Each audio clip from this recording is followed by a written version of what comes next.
You ask Tiger to solve. This deals with linear equations with one unknown. The final result is x equals -4. Let's solve it step by step.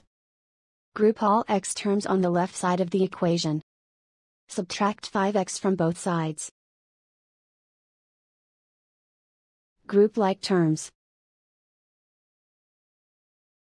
Simplify the arithmetic.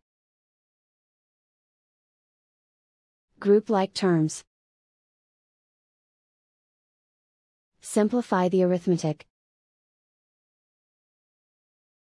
Group all constants on the right side of the equation. Add 8 to both sides. Simplify the arithmetic.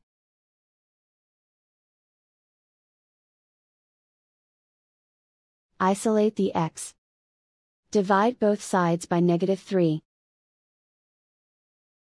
Cancel out the negatives. Simplify the fraction. Move the negative sign from the denominator to the numerator. Find the greatest common factor of the numerator and denominator. Factor out and cancel the greatest common factor.